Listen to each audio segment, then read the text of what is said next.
Hi everyone. Today we are comparing cosmetics by ingredients, skin type, cost, rating, and more. And this is a data science project for CS1380.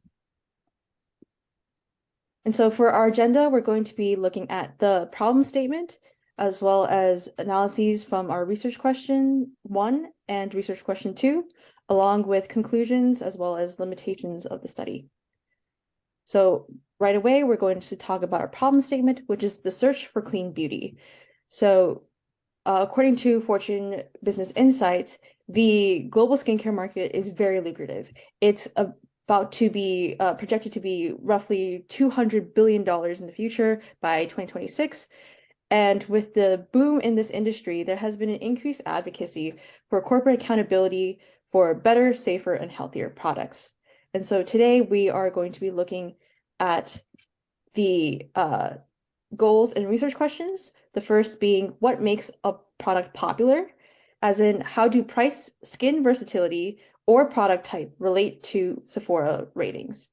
And next, we're going to be assessing whether health risks are related in product ratings. And so first, we're going to be looking at our first research question. But I will move it on to Isabel, who will talk a little bit more about our data set. So the data set that we got it from Kaggle. It was very highly verified and ranked, so people liked it. It's very clean, it's nice. The only thing is the ingredients are listed as just one column, one list of ingredients. So the first thing that we did in order to clean this data is transforming it so each column is a single ingredient, and we had a 1 or a 0 indicating its presence or absence in each product. This, of course, was after removing products that didn't have any information, that didn't have complete information. So that's how we did the cleaning.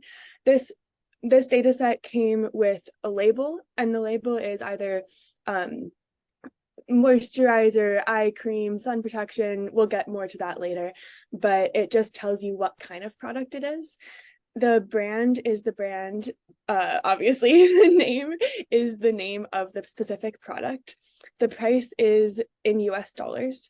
The rank is an average ranking from ratings given by Sephora from its website. We went over the ingredients, and then the combination dry, normal, oily, that stuff is just telling you what kind of skin it's marketed for, what kind of skin it's intended for. And we also transformed that to create a new variable, which we're referring to as skin versatility. And it's just the addition of all of those. So if it's for all 5 skin types, then that would be a 5. So I'm going to talk about the univariate summary statistics for the price. It's very left skewed, and the mean is 56.25. The median is 42, mode 38, standard deviation 46.16. The variance is 6.79. And the univariate summary statistics for versatility, which means that the total number of skin types a product can cater to. A lot of them are catered to like all 5 skin types. And the univariate summary statistics for product type, it seems to be well proportioned, as you can see from the bar graph. And then the univariate summary statistics for rank, and we can see it's somewhat right skewed, and the mean is 4.30 while the median is like 4, so it's very close. Yeah. So now I'll talk a bit about our bivariate summary statistics. So the first one we did is rank based on product type. As you can see on the bottom, we have our different product types and their ratings. They're pretty much all the same-ish. And of course, there are some, like we saw earlier, that sun protection is underrepresented. So keep in mind, each one has a different total number of those products. But yeah, they're all about the same, all about 4. this is where we tried to fit a line to price versus rating. And as you can see, it did not go super well. We'll get more into this later, but there's not a high correlation there. We don't really see anything useful here. Finally, or thirdly, for rank based on skin versatility, along the bottom, we have the total number of skin types that the product caters to, and then the rank for each of those skin types.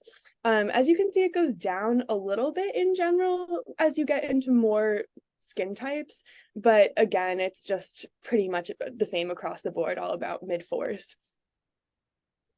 And so moving on into our multivariate analyses, we had two models. Typically, when we are looking for how the relationships of multiple variables affect one variable, so in this case, price, skin versatility, and product on rankings, we would use a statistical technique called multiple linear regression. This technique is able to show us multiple correlations across these variables at the same time. However, for our first model, we did not see any significant correlations among any of these, meaning that price, skin versatility, and product type do not seem to really have an effect on rankings.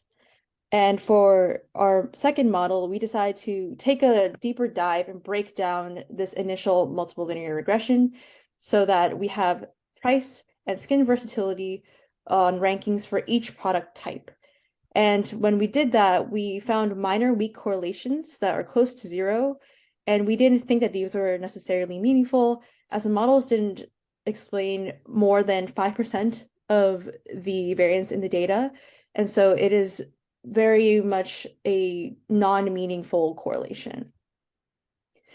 And so with that, we just finished our analyses and conclusions from our first research question, and we're moving on into the second research question, which is analyzing whether health risk is related to the relationship that we just looked at on product rankings. And to determine this, we looked at two groups. We organized the data such that we had one group that had the products that contained 10 ingredients that were deemed unhealthy and unsafe by the Environmental Working Group, which is a 501 nonprofit group that is dedicated to increasing advocacy for cleaner and better products all around. And so for the first group, we have products that contain these harmful ingredients, and for the second group, we have the products that do not contain these harmful ingredients. So for the first univariate summary statistics for the products with harmful chemicals, we can see that it's kind of spread out, and the mean is like 4.29, the median is 4.3, so it's really close.